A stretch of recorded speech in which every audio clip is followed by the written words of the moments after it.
നമസ്കാരം, പ്രവാസി മലയാളിയിലേക്ക് എല്ലാ പ്രേക്ഷകർക്കും സ്വാഗതം.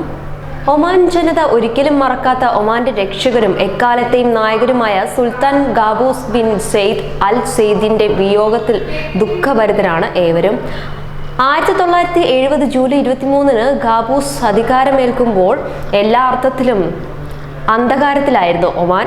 അദ്ദേഹത്തിന്റെ ഭരണത്തിൽ സാമ്പത്തിക രംഗത്ത് മാത്രമല്ല, സ്വാതന്ത്ര്യത്തിലും സാമൂഹിക സുരക്ഷയിലുമെല്ലാം ഒമാൻ ഏറെ മുന്നിലെത്തി. രാജ്യത്തിന്റെ പേര് സുൽത്താനേറ്റ് ഓഫ് ഒമാൻ എന്ന് മാറ്റുകയാണ് ഖാബൂസ് ആദ്യം ചെയ്തത്. അതുവരെ മസ്കത്ത് ആൻഡ് ഒമാൻ എന്നായിരുന്നു രാജ്യത്തിന്റെ പേര്. പാരമ്പര്യത്തിലും സംസ്കാരത്തിലും തികച്ചും വ്യത്യസ്തമായ രണ്ടു ധാരകളെ വീണ്ടും ഒരുമിപ്പിക്കുന്നതായിരുന്നു ഈ പേര്.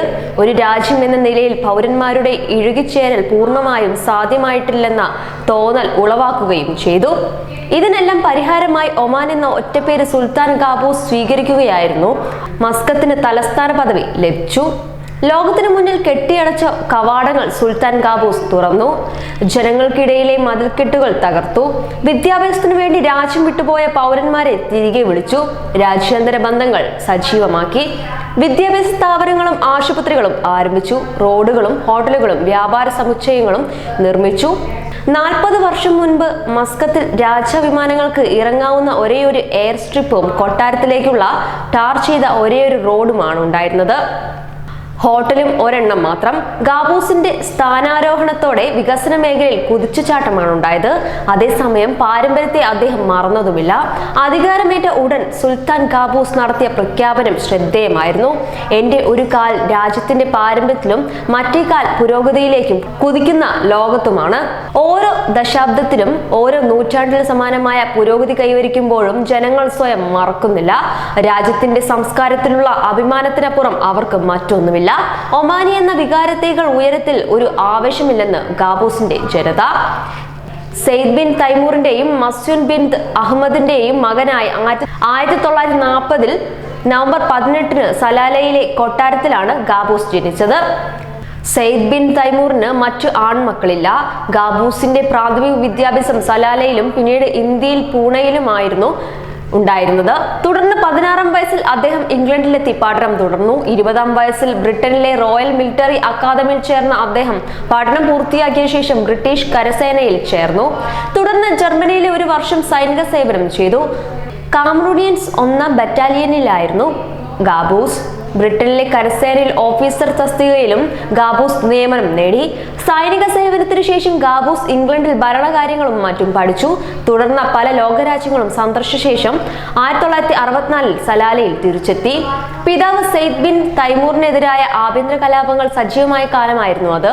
തിരിച്ചെത്തിയ ഉടൻ ഖാബൂസ് വീട്ടുതടങ്കലിലും സമാനമായ സാഹചര്യത്തിലായി. 1970 അധികാരം ഏറ്റെടുത്ത ശേഷം മസ്കത്തിലേക്ക് നീങ്ങിയ അദ്ദേഹം രാജ്യത്തിന്റെ പുതിയ പേരും തലസ്ഥാനവും പ്രഖ്യാപിച്ചു. 1971 രാജ്യത്തിന്റെ പ്രധാനമന്ത്രി, പ്രതിരോധ മന്ത്രി, വിദേശമന്ത്രി എന്നീ തസ്തികകൾ ഏറ്റെടുത്തു. ദക്ഷിണ യമനിൽ നിന്നുള്ള നുഴഞ്ഞുകയറ്റവും കമ്മ്യൂണിസ്റ്റ് പിന്തുണയോടെയുള്ള ആഭ്യന്തര കുഴപ്പങ്ങളുമായിരുന്നു ഖാബൂസ് ആദ്യഘട്ടത്തിൽ നേരിട്ട പ്രതിസന്ധികൾ. ഇതിനെയെല്ലാം മറികടന്ന് ഖാബൂസ് 1975 ദോപ്പർ പ്രവിശ്യയിലെ വിജയപ്രഖ്യാപനം നടത്തി സുരക്ഷിത ഒമാൻ യാഥാർത്ഥ്യമാക്കി. National council of US Arab relations ഏർപ്പെടുത്തിയ രാജ്യാന്തര സമാധാന പുരസ്കാരം 1998 ഖാബൂസിന് ലഭിച്ചിരുന്നു. ഇസ്ലാമിൽ ഇബാദി ചിന്താധാരയുടെ വക്താവാണ് സുൽത്താൻ ഖാബൂസ്. മസ്കത്തിൽ സുൽത്താൻ ഖാബൂസ് ഗ്രാൻഡിംഗ് മസ്ജിദ് ഉൾപ്പെടെ അനേകം മസ്ജിദുകളും മറ്റു മതങ്ങളുടെ ആരാധനാലയങ്ങളും അദ്ദേഹം നിർമ്മിച്ചു നൽകിയിട്ടുണ്ട്. 1976 36-ാം വയസ്സിൽ പിതൃ സഹോദരന്റെ മകൾ സൈദ നവാൽ ബിൻ താരിഖുമായി സുൽത്താൻ ഖാബൂസ് വിവാഹിതനായെങ്കിലും അധികം വൈകാതെ വിവാഹമോചനം ചെയ്തു. പിന്നീട് ഖാബൂസ് വിവാഹം ചെയ്തിട്ടുമില്ല. ഖാബൂസിന് മക്കളില്ല. അതിനാൽ രാജ്യത്തിന്റെ കിരീടാവകാശിയും പ്രഖ്യാപിച്ചതുമില്ല. രാജ്യത്തിന്റെ ഭരണഘടന പ്രകാരം കിരീടാവകാശിയെ പ്രഖ്യാപിക്കേണ്ടതില്ല.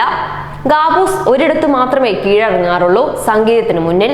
ഒമാന്റെ സംഗീത പാരമ്പര്യത്തിന് തികച്ചും യോഗ്യനായ ഭരണാധികാരിയാണ് അദ്ദേഹം. സംഗീതോപകരണങ്ങൾ കടലിലെറിഞ്ഞ സെയ്ദിന്റെ മകനാണ് ഖാബൂസ് എന്നത് പക്ഷേ ചരിത്രത്തിന്റെ വൈരുദ്ധ്യമാകാം അത്. ഖാബൂസിന് സ്വതന്ത്രമായുള്ള 120 അംഗ സംഗീത ട്രൂപ്പ് ലോക പ്രശസ്തമാണ്. സഹസ്രാബ്ദങ്ങളോടും ചരിത്രവും പൈതൃകവും സ്വന്തമെങ്കിലും ആധുനിക ഒമാൻ എന്നാൽ സുൽത്താൻ ഖാബൂസ് മാത്രമാണ്. ഖാബൂസ് എന്നാൽ ഒമാനും ബാബൂസിന്റെ ജന്മദിനമായ നവംബർ 18 തന്നെയാണ് രാജ്യത്തിന്റെ ദേശീയ ദിനവും. കൂടുതൽ പ്രവാസി വാർത്തകൾക്കായി ഈ ചാനൽ സബ്സ്ക്രൈബ് ചെയ്യുക.